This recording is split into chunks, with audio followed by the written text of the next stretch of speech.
digamos que son trabajos de pequeña minería hechos. Acá hay historia desde 1622 o algo así, cuando desde Pamplona salieron los primeros encomenderos con cuadrillas de indios a trabajar esta parte. Muchos de los indios se adaptaron a esta montaña y se quedaron, y nosotros somos descendientes de muchos de ellos. Como hubo colonización francesa en 1890 a 1912, también hay rasgos, personas de ojos claros, cabello mono, rubio, por descendencia francesa y española, por supuesto. Así como el mío. Y exacto, y como traían cuadrillas de negros también para trabajar abajo en la ribera del Río de Oro, en lo que hoy es Bucaramanga, entonces también hay rasgos negros, y las personas pues pueden encontrar entre churcos de ojos azules y bajitos, como Fabio Maldonado. Tenemos ahí de todo. Esta zona ha sufrido cambios en la dinámica minera y social durante toda la historia. Entonces hemos pasado de ser cultivadores de papa, luego a mineros, y de mineros otra vez a cultivadores de cebolla y a la cría de ganado, especialmente vacuno y también ovino, ovejas y cabras y vacas, para hablar en español. La mayoría no se reconocen como ganaderos, pero la mayoría son ganaderos en este municipio, más que agrícolas o agricultores. Y por supuesto, la actividad más importante, minería. La minería. En este sector, en este mismo sector, en los años 80, la Agencia Nacional de Minería pues tiene más clara esa historia. Los títulos mineros correspondían a pequeños titulares. Pero acá en este cañón, donde ustedes ven, había un campamento de las FARC. Y entonces durante 15 años este municipio no tuvo policía, no tuvo ejército, no tuvo nada, sino un campamento de las FARC ahí, un campamento del EPL en Santa Cruz de la Colina en este sentido, y un campamento del ELN en este sentido en Charta, Matanza y California, cada uno con un campamento posicionado. Esta montaña la dominaba las FARC. Durante unos 15 años hubo dominio guerrillero. Entonces, estos pequeños mineros titulares, todos generaban el 100% del empleo y la economía de California, desde una completamente actividad legal, totalmente formal y legal.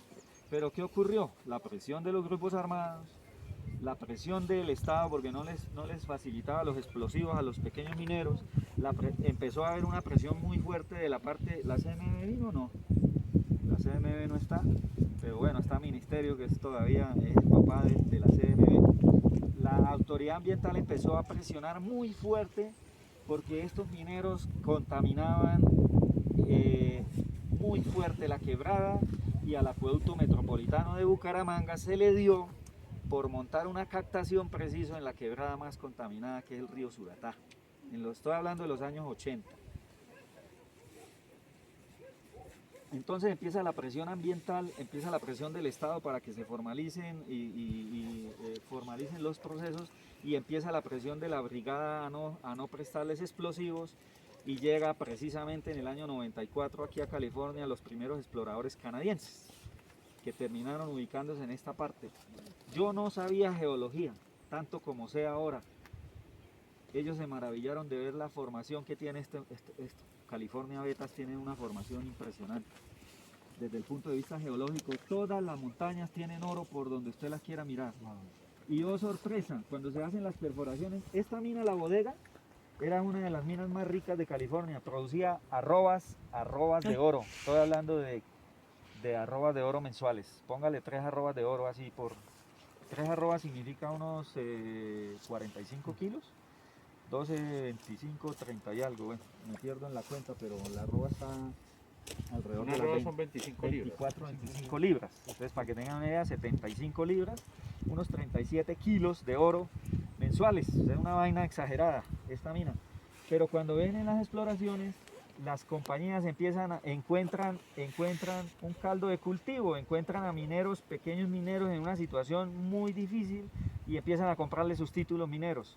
Los primeros que vendieron, por supuesto, los que estaban más agobiados por la presión subversiva, la guerrilla, bueno, y venden muy barato. Empiezan a vender sus títulos mineros en esa época. 300 millones parecía mucho dinero, y a ellos también les parecía mucho dinero, y como no podían sacar oro, no, estaban muy presionados por lado y lado, vendieron y empiezan a vender sus títulos mineros.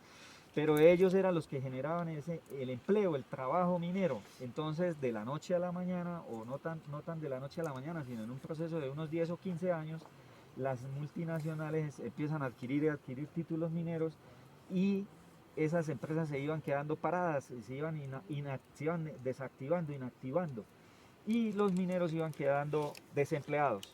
En este momento, Minesa, que concentra toda esta área, y Ecooro, que concentra toda esta otra, eh, tienen acaparado, digamos que, toda el área minera, y se quedaron sin trabajo alrededor de unas 450, 500 familias. No exacto el dato no lo tengo, pero está alrededor de unas 450 familias mineras.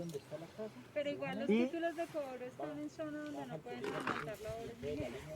Exacto, les decía que de aquí hacia arriba, que ese cobro, un muy alto porcentaje, más del 70% de las áreas quedaron en páramo. Quedaron en páramo y están en un litigio internacional en donde, bueno, hay una demanda en una corte de Washington por 760 millones de dólares. El Estado colombiano demandado por eso.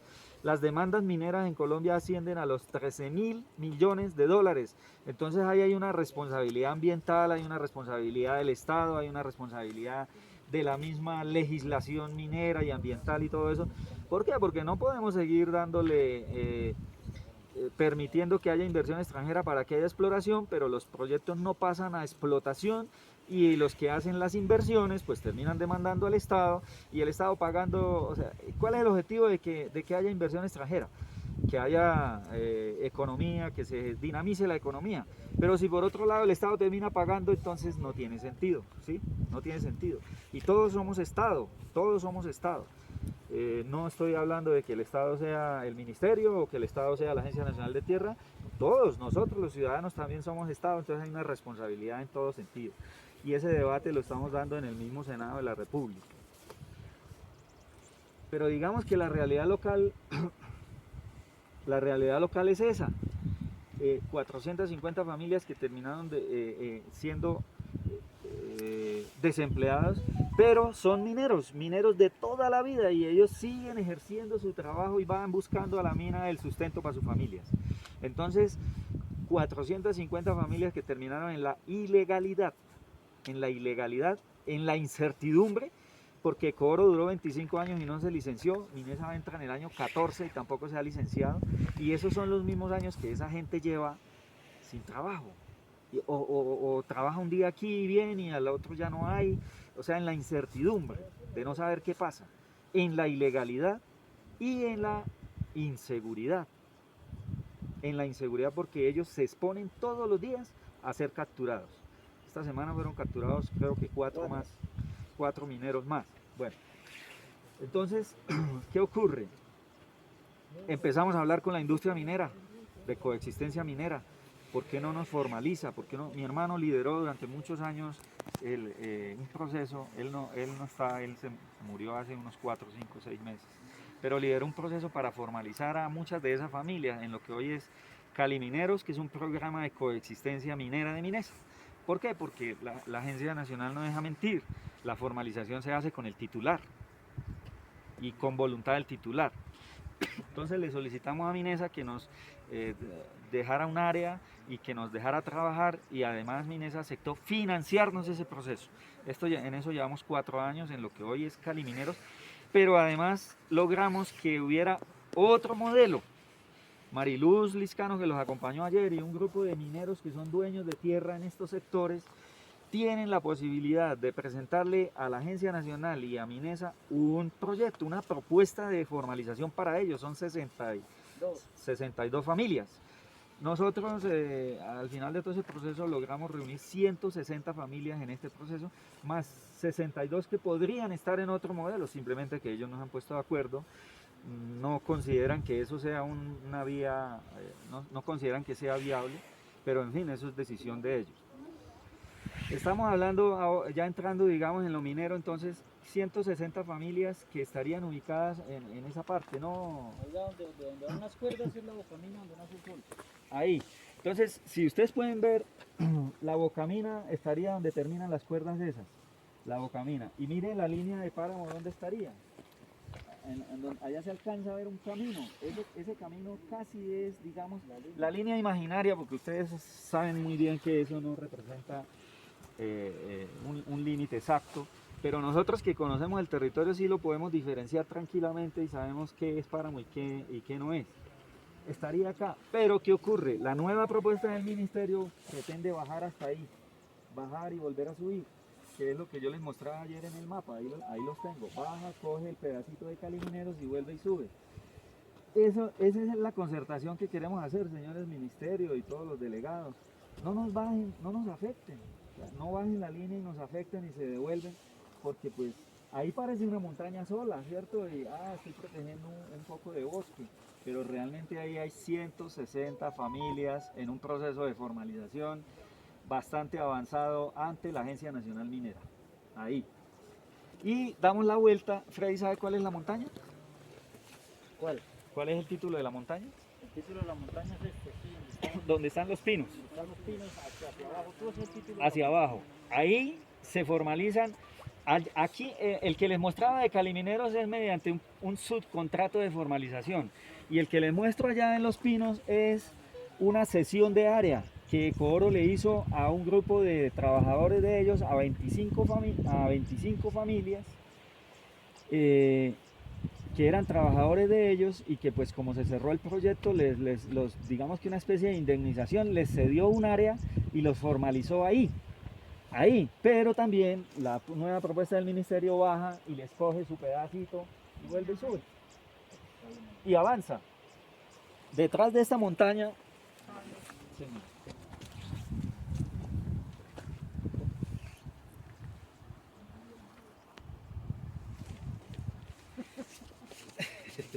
bueno, bajamos acá y detrás de esta montaña hace lo mismo el ministerio, hace una propuesta de bajar la línea y coge una área de reserva especial que ya tiene por parte de la Agencia Nacional Minera 17 familias que ya tienen adjudicada su área de reserva especial. Están en un proceso, porque usted sabe que eso dura 4 o 5 años mientras hacen los estudios, planes de manejo ambiental, plan de trabajos y obras, mientras hacen todo ese proceso, mientras el Estado también les hace la exploración a ellos y todo eso. Pero si los cogemos a ellos, estaríamos hablando de 17 familias más 25 más 160, 202 familias de las 450 que están en este problema de inseguridad, de ilegalidad y de incertidumbre. O sea, que no tienen empleo, que no tienen tierra, que no tienen trabajo, que no tienen nada, no tienen mina donde trabajar. Esos son digamos que eso es lo que yo quería, que especialmente el Ministerio de Medio Ambiente diga, bueno, ¿qué tanto gano yo bajando la línea? ¿Qué tanto gano yo ahí? Pero también, ¿qué tanto afecto? Lo mismo allá, bajo, pero ¿qué tanto gano del páramo? ¿Qué tanto gano de esas 138.000 hectáreas o de las 98.000 que ya están delimitadas? ¿Qué tanto gano yo? ¿Y qué tanto representa para California? California son 5.200, 5.300 hectáreas, todo el municipio. Pero el área que el ministerio propone bajar son 300 hectáreas, algo así, un poquito más de 300. Pero la afectación que hacen desde el punto de vista socioeconómico es muy alta, ¿sí? Y le propondríamos lo siguiente al Ministerio de Medio Ambiente como propuesta dentro de la concertación. Listo, no me delimite hasta que no me solucione. No me delimite hasta que no me solucione. O sea, no proponga nueva área hasta que no haya una solución. Porque ¿qué pensamos en Calimineros? Bueno, allá tenemos 1 hectárea, no alcanza a ser 1 hectárea. Pero si la Agencia Nacional puede negociar con nosotros en concertación, eso es solo una idea, no es... hay un área, por decir algo, explorada en otra parte. El municipio no tiene áreas libres, partamos de ahí. Ecooro le devolvió sus áreas al Estado, pero el Estado no puede hacer nada con esas áreas porque No, doctora, todas no están en paro. Hay áreas de Coro abajo, en la parte baja Ah, del no, municipio. estoy hablando del 70% El que set- está dentro de zona de exacto, páramo, listo, que lo de no es páramo- área libre, sino área excluida. Área excluida. Pero las áreas que podrían estar disponibles están en un litigio internacional que no sé cómo lo resolverá Hasta que no termine el hasta que proceso no jurídico. termine. Entonces, ¿cuándo? ¿Cuándo le vamos a dar? Recuerden, hagan de cuenta ustedes que les dicen, bueno, venga, señor Agencia Nacional de Tierras, usted tiene un contrato con nosotros, pero debido a que hay unas dificultades para sacarle sus pagos, le vamos a, denos unos 4 o 5 añitos para darle su sueldo, pero mientras tanto siga trabajando. Mire de qué vive, mientras tanto, y en unos 4 o 5 años que ya se resuelva este problema con el cobro, le empezamos a pagar a usted su sueldo. Pero ¿Usted- Fabio, usted hay qué una dice? claridad. En el área declarada, que está fuera de la zona de la 2090 hoy, está la prerrogativa de mantener la explotación. Entonces, ahora lo único que les aplica es la licencia temporal que fue reglamentada por el Ministerio de Ambiente. ¿Qué pasa? Adicionalmente, en el proceso de redelimitación y en cumplimiento de la sentencia debe aplicarse el artículo 34 de la ley 685, que es el principio de colaboración para la delimitación y declaratoria de áreas excluibles. ¿Qué pasa? Nosotros efectivamente, adicional a la propuesta técnica y a los insumos técnicos que entregó el Humboldt, tenemos que hacer el análisis de la situación económica y social asociada a la actividad minera. Entonces, ¿qué les diremos?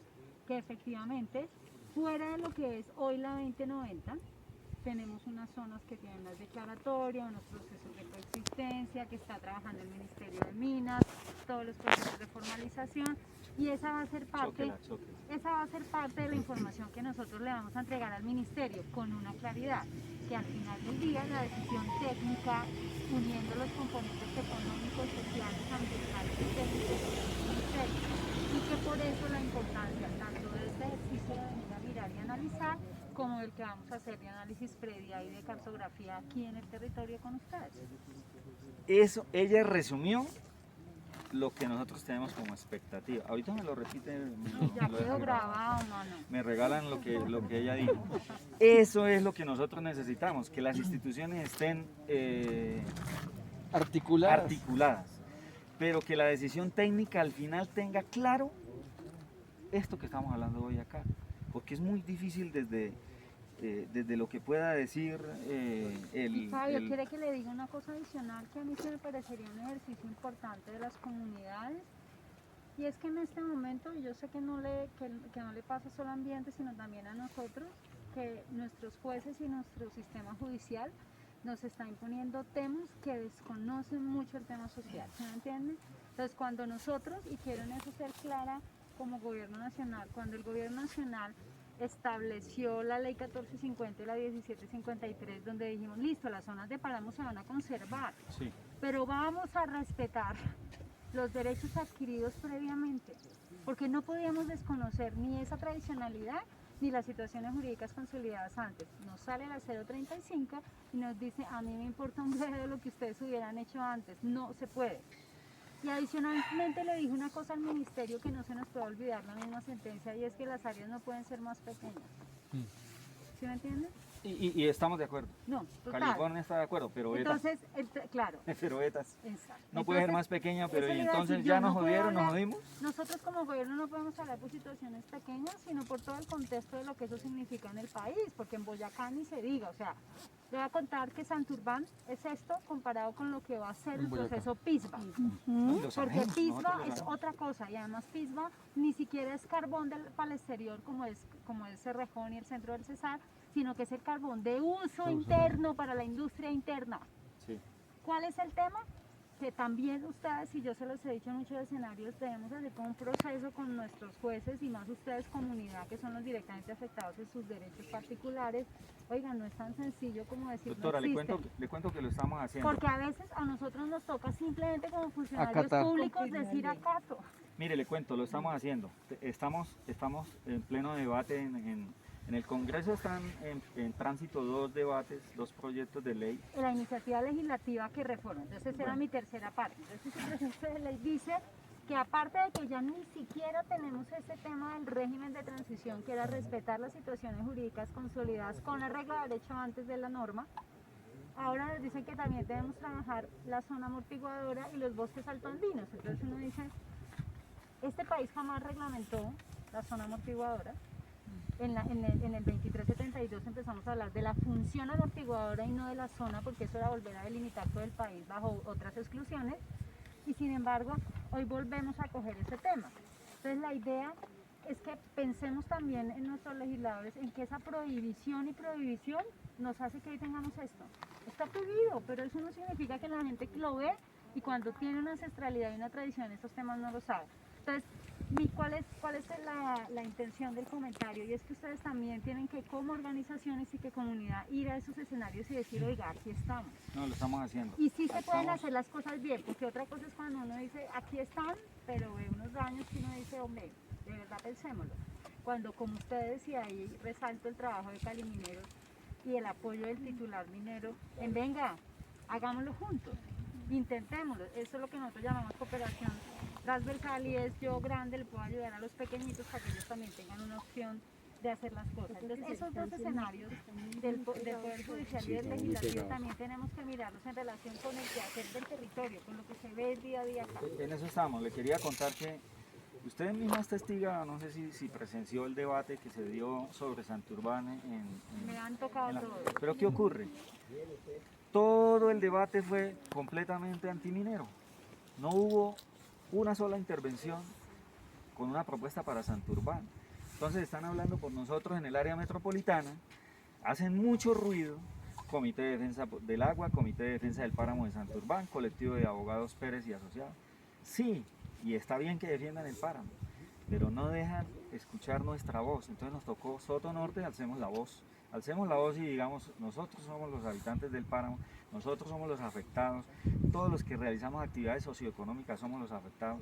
No es posible que haya un debate donde desde las 9 de la mañana y eran las 4 de la tarde y no hubo una sola intervención de Santurbán. No hubo ni una sola de Santurbán, pero además no hubo ni una sola propuesta para Santurbán. Todo fue en contra de Minesa y en contra de Minesa y en contra de Minesa, y no nos dejan hablar del páramo y no nos dejan construir una propuesta para páramo. Entonces nos tocó alzar la voz y decir, vamos a ocupar los espacios, por eso estamos nosotros ahí como. Pero localmente tenemos un problema. La alcaldesa decidió decir, yo hago una alianza y la hizo pública, yo hago una alianza con los grupos antimineros, los grupos ambientalistas de Bucaramanga, y desconozco a los mineros de California. Estos señores de Calimineros han pasado en este año, desde que la alcaldesa se posesionó, 4 o 5 solicitudes, 6 solicitudes para que los atienda. Los de la montaña han pasado unas 4 solicitudes para que los reciba, conozca su caso. No les Pero da finalmente la ninguna eligieron. respuesta. Pero finalmente la alcaldesa sí la eligieron, ¿no? Pues ahí está el problema. Pero, entonces porque la elegimos, entonces nos quedamos aquí esperando que ella decida por los mineros cuando hizo una declaratoria pública antiminera. Entonces, ¿a dónde voy yo? Hemos estado pidiendo la Pero ahí Defensoría están del los Pueblo, organismos de control que les pueden ayudar, porque es que no es simplemente que a ella no quiere. pero Ustedes déjeme tienen terminar la idea, doctora, posibilidades. porque esta es para ellos, esta es para los organismos de control como Defensoría del Pueblo y como Personería Municipal. Es la alcaldesa de todos, ¿cierto? Sí. Es la alcaldesa de todos, pero si no los escucha a los mineros, trata de que la concertación de esta mesa sea solamente direccionada para los predios. Ustedes se dieron cuenta y nosotros dijimos, listo, dejémoslos que caminen los 2 días. Y de hecho les estoy robando un poquito de tiempo, pero ahorita ustedes se irán a su Sí, lo que trabajo. pasó ayer también. Entonces, solicitamos que el 5 se atienda a los mineros, listo. Y estamos hoy con lo que acaba de decir la doctora, estamos tranquilos porque entendemos que ustedes están haciendo desde lo general, están bien coordinados y están cumpliendo no solo con la sentencia, sino también están cumpliendo con la gran preocupación que tenemos los distintos grupos mineros, campesinos, ganaderos. En eso estamos tranquilos. Esperamos que la Defensoría del Pueblo siga acompañando con el doble trabajo que le corresponde de defender los distintos intereses de las comunidades, pero también el de verificar que estas conversaciones no se pierdan en algún paso del proceso. Porque si al final resulta que nos salen con que la delimitación queda tal como lo está proponiendo el ministerio, entonces ¿dónde estuvo la concertación? ¿Y dónde estuvo las denuncias que estamos haciendo, por ejemplo, hoy? Muy claras sobre el terreno, sobre un mapa, que los delegados las entienden perfectamente. Entonces el trabajo de la Defensoría va más allá de estar pendiente de que nuestros intereses, de que la alcaldía, De que sean todo nos escuchados, garantice, y si estén, sino de los que tengan al en final la cuenta. decisión sí sea concertada y que si ellos deciden al final que esa afectación, que esa nueva propuesta de delimitación va por ahí, porque Humboldt lo dijo, porque el estudio lo dijo, porque los sensores de calor determinaron que era por ahí, que al final haya una solución para estas familias, porque si no, habrán hecho lo que usted acaba de denunciar, doctora. Sí, pusimos la ley, pero lo que causamos fue un problema y no le resolvimos nada a las personas. Ese era, digamos, desde un punto de vista social y técnico, como ustedes lo quieran mirar, mi intervención. En esta visita también tenía que haber estado también la alcaldesa. Cuando quieran Pues sentarse, más allá de eso, sobre la alcaldesa, evidentemente ya Sergio les va a contar que sí se le invitó y sí se le dijo, pero más allá de que haya la primera autoridad, las comunidades tienen derecho a ser escuchadas en cualquier Es que mire, escenario, y por doctora, eso, al margen de eso, se nosotros- decidió venir. Nosotros este año fuimos a Matanza cuando vino el ministro el que estaba anterior, Lozano. a Matanza. Él vino, convocó todas las comunidades de la provincia para que se acercaran a Matanza, que es como la capital de la provincia de Soto Norte. Allá bajamos. Y de California fue el concejal y nosotros como comunidad, la alcaldesa no nos quiso acercar porque tenía que el ministro venir aquí. La obligación del ministro era que tenía que venir a California. Eso fue lo que dijo ella en una intervención. Y Bueno, entonces, pero digamos que yo Pero quiero... hoy ya la señora Fresada les está diciendo que ustedes siempre tendrán la instancia del apoyo a sus derechos para que miren Claro. esas Yo quiero posibilidades. cerrar digamos, mi intervención para que ustedes puedan desplazarse al trabajo que tienen previsto de campo, dándole las gracias, de verdad, pidiéndole disculpas y que entiendan esta realidad local tan compleja. Este es un pueblo tan pequeño, pero con un interés nacional muy grande, porque pues, si ustedes miran Santurbán, empieza de aquí para allá y eso hay 138.000 hectáreas, hacia allá hay 30 municipios, 29 o 30, ¿cuántos son? 40. 30, entonces 29 municipios más 40 municipios son en Santurbán. en Santurbán. sobre el páramo y 40 en el proceso. 40 en el proceso, 10 que se sumaron, que Bucaramanga, ven. Y todo concentrado en la riqueza que hay acá. Entre esta montaña y esa que sigue, hay la pendejada de 20 millones de onzas de oro. Así mal contados. 11 millones acá y 9 millones ahí en ese pedacito. Entonces, claro, eso despierta todos los intereses posibles.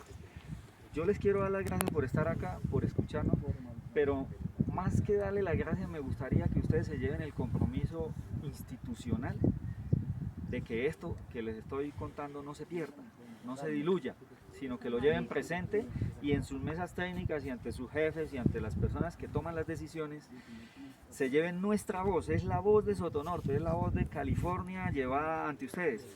En Bucaramanga hay 2 millones de personas, hacen toda clase de movimientos, hablan por el páramo de Santurbán, dicen que tranquilos, que nos van a proteger a nosotros los mineros ancestrales, los mineros tradicionales no se preocupen porque ellos defienden la pequeña minería. Pero es que aquí está la Agencia Nacional de Minería.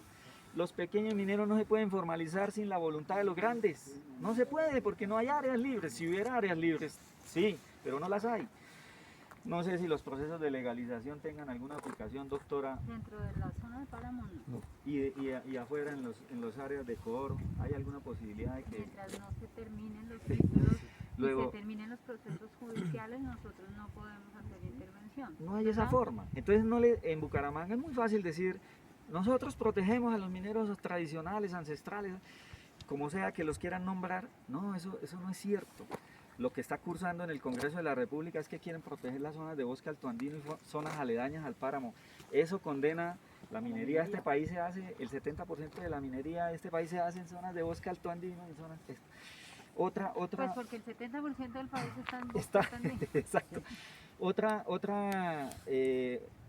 Otra claridad con el tema del agua, que es el tema que en Bucaramanga más alegan y más discuten. Esta cuenca, la del río, la del alto del río Lebrija, surte el acueducto de Bucaramanga, surte el 22% del acueducto de Bucaramanga, pero Bucaramanga no lo utiliza. No lo utiliza por una sencilla razón. Aparte de que lo construyeron en los años 80 en la zona más contaminada, en la quebrada más contaminada, construyeron un sistema de bombeo que en el año 2007 le costaba al acueducto 3.000 millones de pesos al año bombearla. Entonces, como no es práctico bombearla, ellos evitan al máximo bombeo y más bien utilizan las de Río Tona y Piedecuesta y Florida Blanca. Las aguas que llegan a Bucaramanga por ese lado y las captaciones que tiene el acueducto. Luego, el acueducto sí tiene un interés especial en esta zona, pero más allá del interés que haya tenido, están molestos porque estos proyectos mineros no les han financiado cosas, pero el acueducto no ha retribuido en nada a estas regiones. La único es haberle sembrado pinos, que ustedes pueden ver en las partes altas, pinos que la gente no quiere que les siembren, porque deteriora los suelos, porque causa seca las corrientes, todas las afectaciones que usted pueda. Esas son reforestaciones de pino del acueducto y la CMB, pero especialmente el acueducto financió esas cosas. Cuando la montaña tiene un roble natural, ustedes lo pueden ver, todo el bosque que ustedes ven de aquí hasta California, salvo esos parches esos rojos son eucaliptos y estos verdes son pinos, el resto es roble nativo de la región, roble nativo y conservado y que se da solito. Nadie, aparte de unas reforestaciones que hemos hecho con estas empresas multinacionales, la gran mayoría está ahí. Nosotros lo hemos estudiado y aprendimos cómo reproducirlo. Tenemos algunas parcelas demostrativas en el municipio de roble, cómo nosotros logramos reproducirlo, porque es una especie muy difícil y muy complicada. Eso es todo, señores. Todos estos mineros además están cobijados por una resolución, no están amparados, ¿no? Defensoría del Pueblo, no están amparados, están condenados por una resolución que sacó la alcaldesa en donde exige que la inspección de policía y las autoridades de policía hagan cumplir la norma y pueden capturar a cualquiera de los mineros. Así vayan por la carretera embarrados. En California, a partir de una resolución 0149 que sacó la alcaldesa el 6 de julio de este año, donde no era necesario, pero lo hizo. No era necesario porque la ley funciona, es que el titular le dice a la Agencia Nacional Minera que hay presencia de mineros ilegales y la Agencia Nacional Minera oficia a la alcaldía diciéndole hagan sus amparos administrativos y mire qué está pasando con esos mineros, pero por cada título. No como lo hizo la alcaldesa, donde reúno el municipio completo y determino que están en condiciones de ilegalidad. No era necesario. Esos procesos venían siendo concertados con los mineros. ¿Por qué no se entendió que ellos quedaron desempleados? No fue que ellos quisieran ser ilegales, ¿sí? Por lo que les explicaba que los títulos pequeños pasaron a manos de los grandes. ¿Ves? Esa es la situación local y es una situación socioeconómica que es muy importante que usted, el ministerio, se lo lleve claro. El predio actual donde se puede hacer un proyecto de mineros, ¿se encuentra en un solo predio o tiene varios predios? Un solo predio. Un solo predio. Es un solo predio. Ahí Son va. predios de mineros. ¿Cuál es el propietario? Ervin ¿Cómo Helves. se llama ese predio? Allá se llama el aserradero. El aserradero. Y el título lo tiene Mines. Título de Mines. Ok, el título es de Mines, el propietario es él. Ervin Helves. La montaña, ¿El predio cómo se llama? el aserradero. El aserradero. Doctor. Ahí, pues digamos, primero queríamos era escucharlos porque pues a eso vinimos, ¿cierto? Y quería obviamente poder escuchar toda esa ilustración que muy bien usted nos pudo hacer. Y digamos ya en esta zona en donde uno puede verificar, ¿cierto? En campo ciertas condiciones. De todas maneras es importante que usted tenga en cuenta muchas cosas y toda la comunidad en general, ¿no? Digamos que aquí estamos todos haciendo un trabajo articulado, por eso estamos las entidades, obviamente también está el Ministerio Público, ¿cierto? Que el Ministerio Público garantiza de una u otra manera pues que las decisiones sean tomadas entendiendo las necesidades y sentires de las comunidades en general, porque pues al final una decisión tampoco puede ser arbitraria en la medida en que digamos pueda ser de una manera mejor. Quiero que usted entienda evidentemente que el ejercicio de limitación pues no es únicamente establecer una línea, es un procedimiento que lleva implícita un montón de decisiones y de estrategias que sí o sí deben contemplarse, lo económico, lo social, lo ambiental, y que es una decisión que debe mediar entre dos intereses, ¿cierto? Un interés digamos particular, entre comillas, de explotar obviamente, de continuar con una ancestralidad, con unas condiciones y con una vocación, pero también de un interés general que es la preservación de algunos ecosistemas que prestan unos servicios, que le prestan unos servicios al planeta, al país, algunas regiones y en general al mundo, porque pues digamos que los derechos del ambiente son derechos colectivos porque se entiende que son de todas las personas. Sí. En ese orden de ideas, pues la idea es que esta jornada que estamos adelantando y todo este ejercicio pues son cada vez empezar a nutrir ese proceso de tal manera que podamos tener todas esas percepciones y podamos avanzar en lo que realmente se está buscando, pues que es generar una delimitación, ¿cierto? Pero una delimitación que entienda las necesidades y particularidades del territorio. Entonces, pues nosotros nos llevamos este mensaje, obviamente, y también gracias a los compañeros que dejaron el registro fílmico para poder tener porque quiero volver a escuchar toda su ilustración, porque de todas maneras hay mucha información que usted nos entrega también. Son muchas mesas más que se van a generar. Aquí lo importante es ese trabajo propositivo que se pueda generar, porque es que a veces yo he visto en muchos escenarios que nos perdemos en la discusión y la discusión se alarga, y la discusión se alarga, y la discusión se alarga, y ahí podemos durar 2, 3 años y no llegamos a ningún fin. Entonces la idea es que todas estas muy buenas propuestas que cada actor va teniendo se vayan documentando de tal manera que cuando lleguemos a esos talleres participativos, ¿cierto? Y a esa estructuración de estrategias, podamos tener ya algunos puntos de partida y decir, oiga, venga, mire esta estrategia tan buena, documentémosla mejor y empecémosla a trabajar. Exacto. De tal manera... Usted toca un punto clave, doctor, Sí, y señor. se me pasó a mí, Defensoría del Tranquilo, Pueblo, sí. ayúdenos en eso. Esto es un proceso que está reglamentado y que el Ministerio tiene juiciosamente organizado. Pero ¿qué ocurre? Entonces, él lo acaba de mencionar, hay un taller. Nosotros pedimos muchas veces que se formaran las mesas técnicas y el Ministerio lo aceptó, incluyó las mesas técnicas. ¿Por qué? Porque toca avanzar, toca definir. Pero en los talleres citan personas que no están en el proceso, que no conocen el proceso y que por supuesto tienen el derecho a participar, ¿sí? Pero dañan el proceso porque quieren enterarse de todo De una. y no se ubican, no se contextualizan, no se ponen donde vamos. Entonces, en los talleres hay personas hablando de, venga, pero es que yo no tienen ni idea, no tienen ni idea.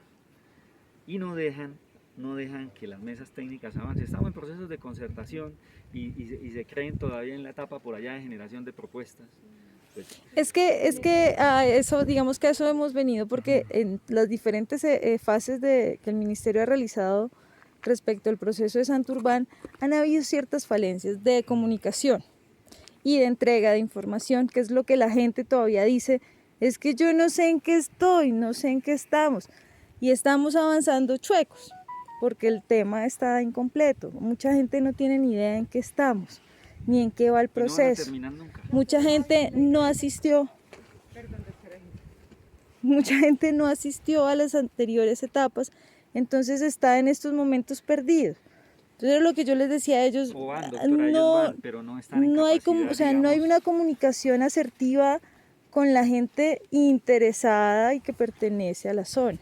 Entonces es un tema que hay que corregir, evaluar y corregir, porque pues ya estamos finalizando, en las etapas estamos finalizando un proceso, pero pues vamos. Sí, doctora, a propósito Chuecos. pues, de eso, precisamente estos espacios, pues que como tal no son unos espacios de decisión, pero sí de ampliar esa información en la medida de lo posible a través del diálogo y pues del acompañamiento y también como de aprovechar los espacios que ustedes también tienen a bien darnos, porque pues sí, es un espacio de su tiempo, de su trabajo, un espacio que tienen que sacar precisamente para atendernos a nosotros, porque si bien pues estamos en la fase 4, que es la fase de la concertación, que ya estamos pues como llegando a ese final, la fase de información sí es transversal a todo el proceso. Entonces, aun cuando estemos en fases posteriores a esa que está definida por sentencia como la segunda, realmente, entonces lo que vamos a hacer es aprovechar todas estas fases para poder seguir brindando información y lógicamente escuchando, porque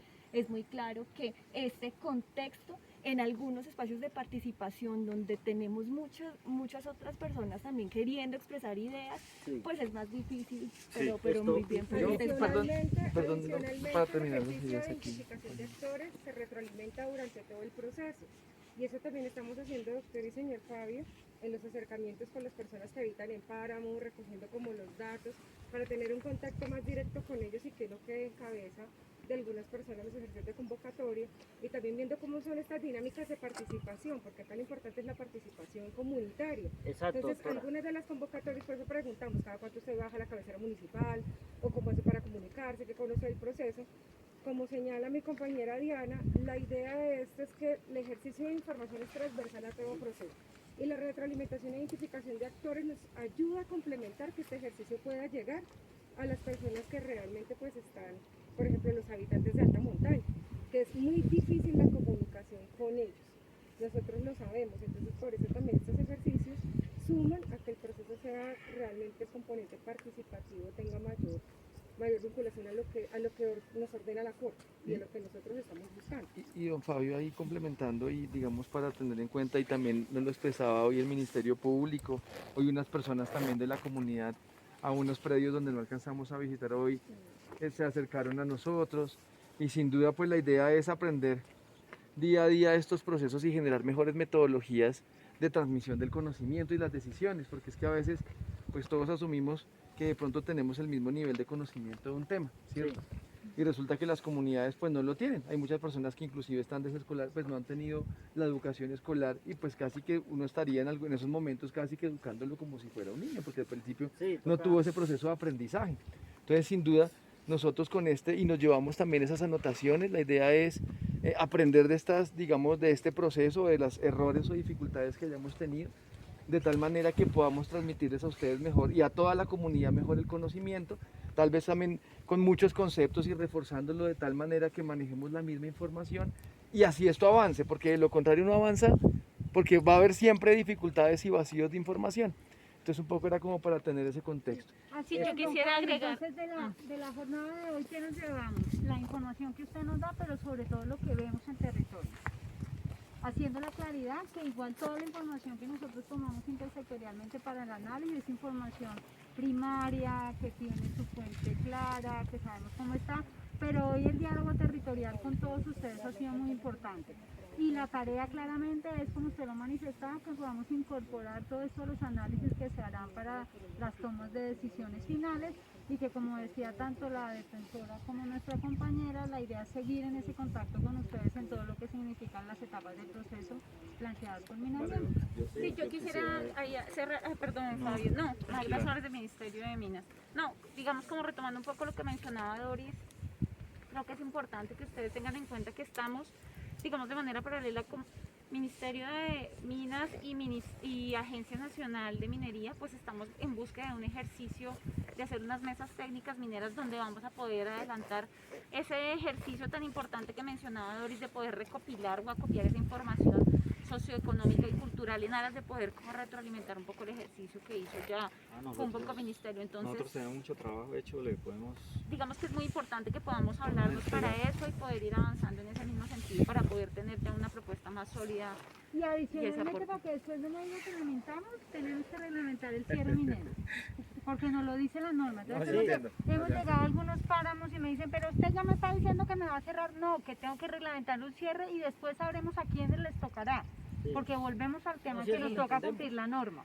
Entonces no es que por un lado les estamos diciendo que los vamos a escuchar y por el otro sí hay que cerrar, sino que la norma nos dice, la 1930, que hay que reglamentar ese cierre y también lo estamos haciendo. Usted se tiene que ir preparando desde el inicio para cerrar. Yo le quería pedir a usted, doctora, y a usted si es posible que nos demos un espacio para medios. Por fuera de este recorrido que ustedes tienen, nos fijemos un día donde nos puedan atender con la prensa regional que tenemos. A ambos nos toca pedir permiso en nuestras entidades, porque el único que habla en eso es el ministro. Es el ministro el único que está autorizado. Claro, pero escríbanos y nosotros cuadramos a ver. Doctor, mire, yo lo que le pido el favor es esto. Sí, hablemos ahorita. Yo tengo su teléfono porque Sonia me lo ha... Es la mesa técnica. Ustedes... Porque también la señora Mertuz quiere que sea solo los predios, y aquí hay bastante gente afectada con la línea de páramo. Entonces que seamos más participativos. Para que no pase lo que nosotros lo vamos a tener en cuenta. Yo ya los desocupé, ellos no se quieren ir. Lo vamos a tener en cuenta, claro.